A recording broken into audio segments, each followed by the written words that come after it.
Hola, soy el doctor José Ernesto Contreras Pulido y hoy quiero hablarles sobre el tema pruebas o tentaciones.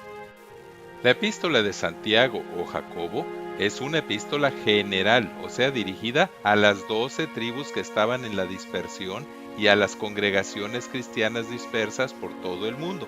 Fue escrita desde Jerusalén, alrededor del 46 después de Cristo. Pablo dice que Santiago, Pedro y Juan eran considerados como las columnas de la iglesia en Jerusalén. Santiago murió mártir en el 62 después de Cristo. Dirigida principalmente a los judíos convertidos al cristianismo, su tema predominante son los principios de la religión cristiana, o sea, la organización humana, como expresión y demostración de la fe por las obras, lo cual está de acuerdo con la justificación exclusivamente por la fe y la gracia, y que a los cristianos se les puede y debe identificar por sus frutos y por sus buenas obras. Santiago inicia diciendo que, como los exámenes que se requiere aprobar en la escuela para ir alcanzando grados hasta llegar a la graduación, las pruebas enviadas y controladas por el Maestro perfecto que es Jesucristo son útiles y necesarias para poder progresar en la vida cristiana. Además, que nunca somos probados más de lo que podemos resistir o aprobar con excelencia. Junto con ello enseña que, a diferencia de las pruebas, las tentaciones siempre provienen del diablo y siempre tienen como propósito hurtar, matar y destruir la felicidad, integridad y vida del humano, pero que, gracias a Dios, Cristo promete que nunca seremos tentados más de lo que podemos resistir y que siempre junto con la tentación nos dará la salida y la victoria.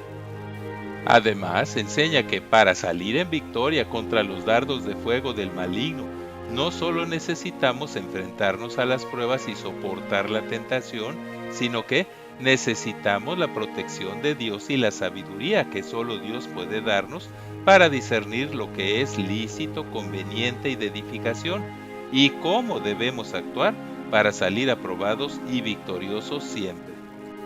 Dice Santiago, siervo de Dios y del Señor Jesucristo, saludo a las 12 tribus que están en la dispersión.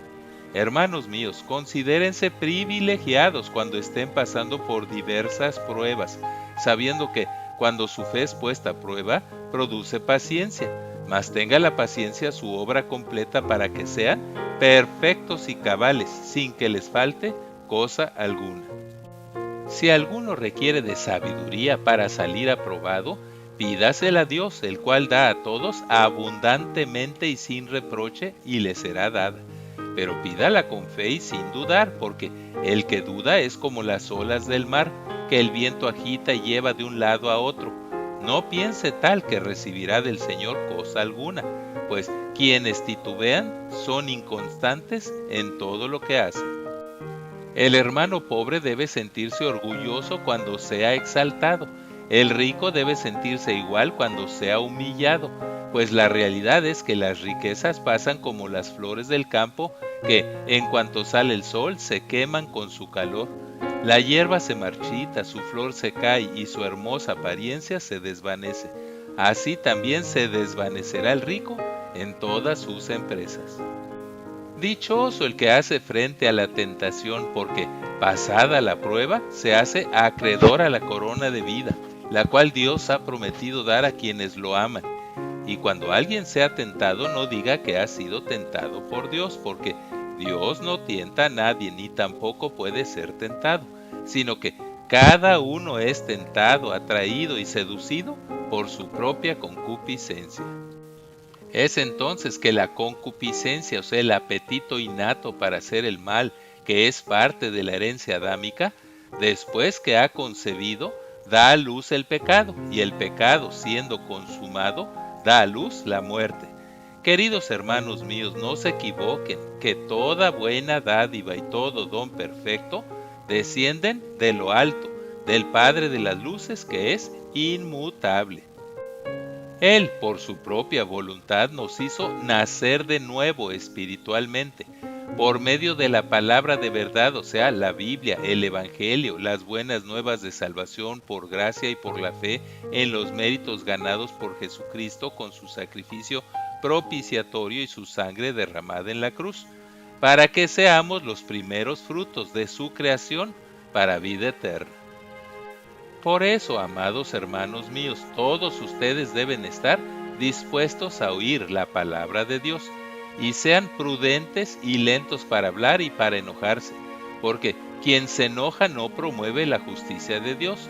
Así que despójense de toda impureza y de toda maldad del viejo hombre, y reciban con mansedumbre la palabra sembrada que tiene poder para salvarnos. Pero pongan en práctica la palabra y no se limiten solo a oírla, pues estarán engañando ustedes mismos. El que oye la palabra pero no la pone en práctica es como el que se mira a sí mismo en un espejo y al irse, luego se olvida de cómo es.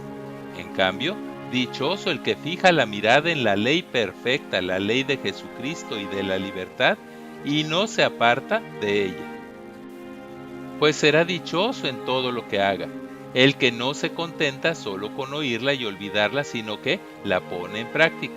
Si alguno de ustedes cree ser religioso, pero no refrena su lengua, engaña su corazón, y su religión es vana. La religión pura y sin mancha delante de Dios es visitar a los huérfanos y a las viudas en sus tribulaciones y guardarse sin mancha del mundo. Ahora Santiago, por inspiración del Espíritu Santo, exhorta duramente en contra de la discriminación. Dice: hermanos míos, que su fe en nuestro glorioso Señor Jesucristo sea sin acepción de personas. Porque si en su congregación entra un hombre con anillo de oro y con ropa espléndida, y también un pobre con vestido andrajoso, no deben hacer distinción entre ellos.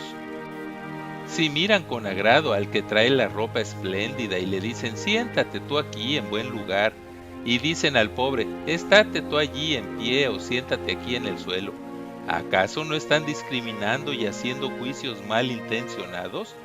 ¿Qué no ha elegido Dios a los pobres de este mundo para que sean ricos en fe y herederos del reino que ha prometido a los que le aman?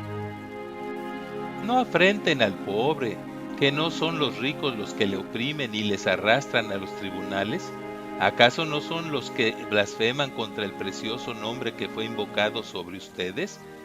Bien hacen si cumplen la ley suprema que dice: amarás a tu prójimo como a ti mismo. Pero si discriminan entre unos y otros, cometen pecado y son culpables ante la ley. Ahora, Santiago, por inspiración del Espíritu Santo, enfatiza con incontrovertibles argumentos por qué es que el humano solo puede ser salvo gratuitamente, o sea, por gracia, y gracias a que Jesucristo pagó por todos sus pecados con su sacrificio propiciatorio, o sea, sustitutivo más que suficiente y aceptable ante el Padre por todos los pecados.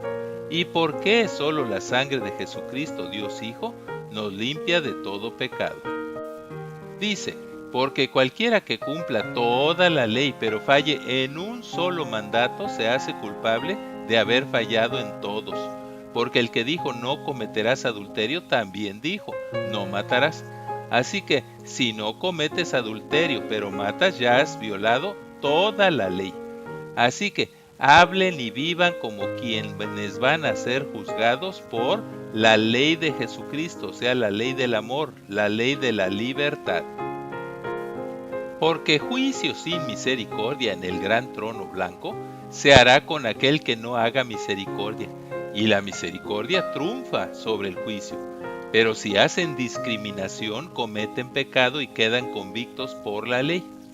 Concluimos pues que el hombre es justificado por fe, sin las obras de la ley mosaica, y que Dios justificará por la fe tanto a judíos como a gentiles. Amén. Muchas gracias por su atención, y es mi oración que Dios les siga bendiciendo ricamente. Así sea.